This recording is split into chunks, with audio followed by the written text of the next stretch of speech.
protagonistas de la historia. Hacedoras de profundos cambios. Luchadoras, caminantes, escritoras. La belleza en todo su esplendor. Mujeres con historia. Símbolos de la vida.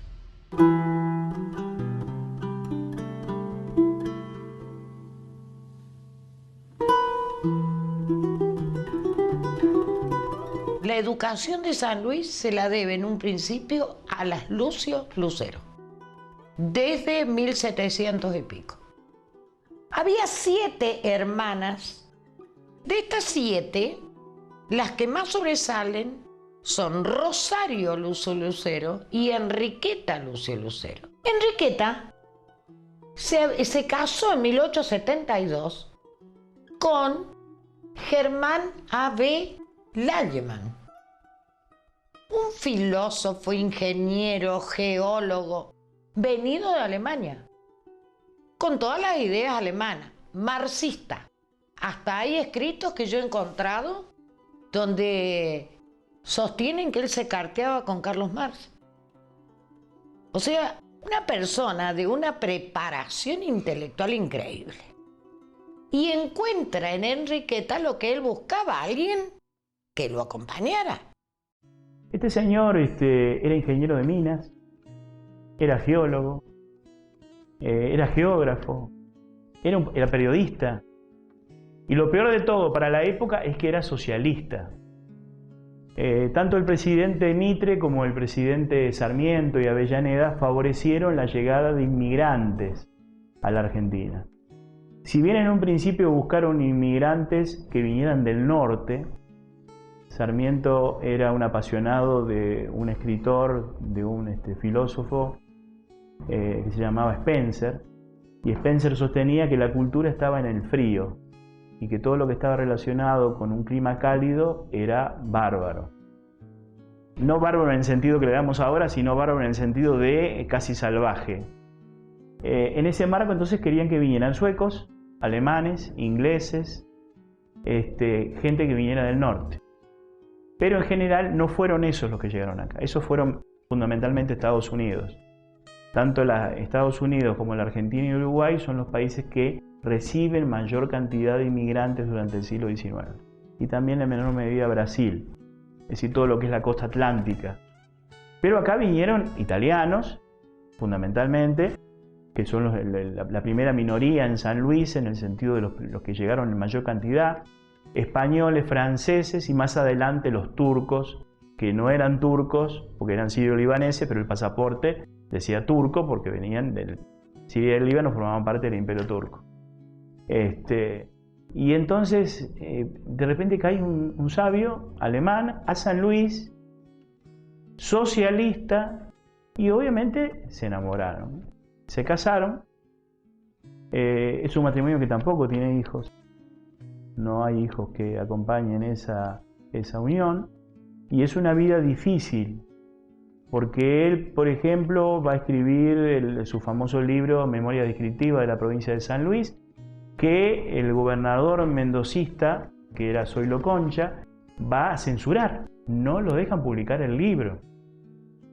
El alemán parece que tenía un mal carácter y quiso destruir esa obra que había hecho con tanto trabajo. Y una de las grandes victorias que obtiene Enriqueta es conservar esos trabajos de su marido y luego lograr la publicación en 1879 de la Memoria descriptiva, que hoy nos da la imagen de cómo era San Luis en esa época. Eso nos permite ver, por ejemplo, cómo fue deforestado San Luis como resultado del ferrocarril, que perdió enormes bosques por la presencia del ferrocarril.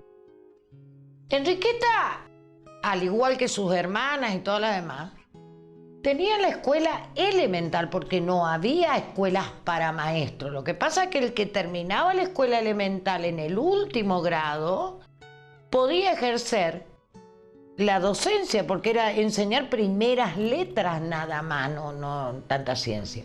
Pero Enriqueta era muy inteligente. Y en contacto con Germán Abel Lallemann, ella, bueno, mente virgen, ávida de conocimientos, él le enseña pedagogía alemana, que acá no se enseñaba pedagogía.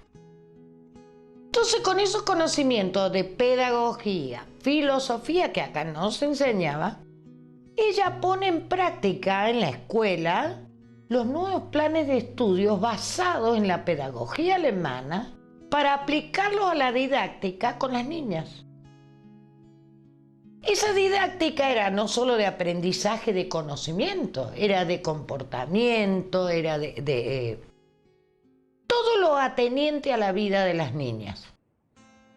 Es nombrada directora después de la escuela, en 1874.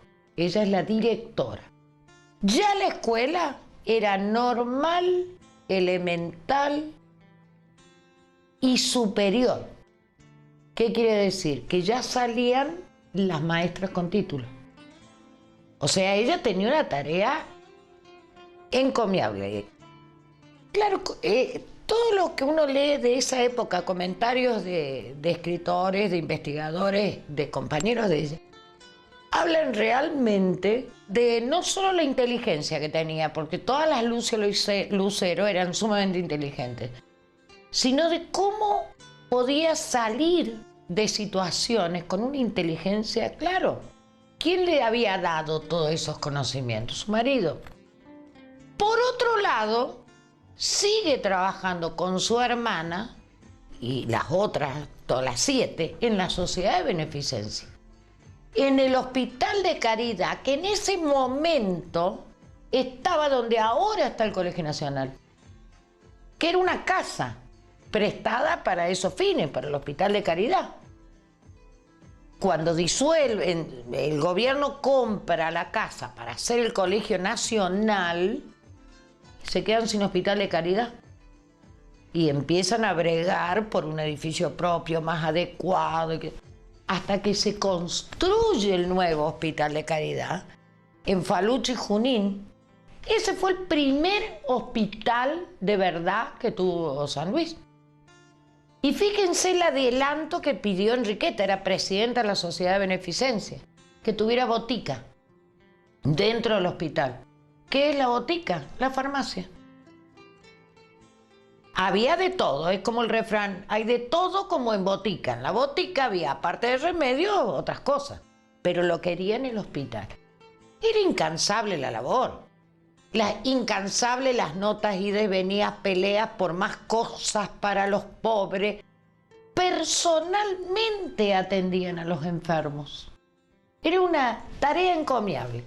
Y a su vez, directora de la escuela, con 8 maestras y profesoras más. Ya era grande la escuela. Tenía 315 alumnas. Estamos hablando de 1870 y pico. 1880. Era muchísimo 315 alumnos. O sea, la tarea de ella era... Y eran las maestras que salían, eran felicitadas por los conocimientos, porque ella hacía una cosa que era muy rara para la época, que tal vez haya sido la influencia de su esposo.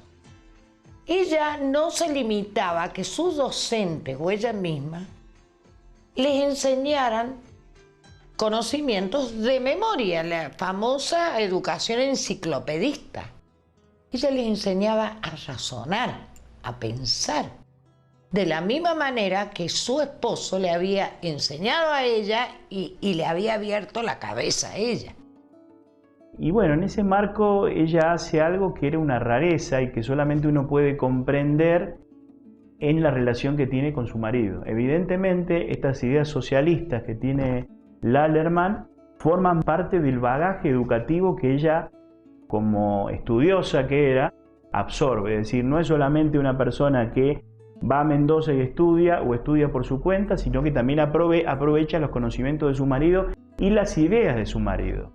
La migración que llegó a la Argentina, muchos eran personas perseguidas en Europa por sus ideas.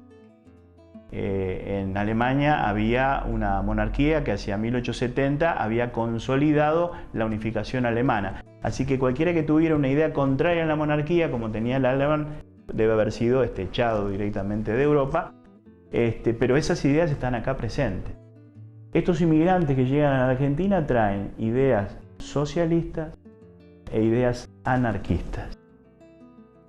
Los que traen ideas socialistas son aquellos que piensan que pueden integrarse como ciudadanos de pleno derecho en la Argentina, que están dispuestos a formar un partido político, como se funda en 1895 el Partido Socialista de la mano de Juan B. Justo. Pero los anarquistas son aquellos que vienen a combatir y a utilizar los mismos métodos que usaban en Europa, que era el atentado, el asesinato, la bomba. Bueno, en el caso nuestro nos tocó un socialista y no un anarquista. Así que la lucha tanto de Germana Abel Alerman como su esposa fue una lucha pacífica, pero es en el marco de esa lucha que ella decide hacer un reclamo. Un reclamo que hoy veríamos como una cosa común. En ese momento que ella está en la dirección, en el año 1881, por un descontento que había de las docentes porque les pagaban con vales, porque esos vales valían muy poco en el comercio, porque no estaban bien atendidas por el gobierno provincial, entonces se va a desencadenar un conflicto docente que va a terminar en una huelga.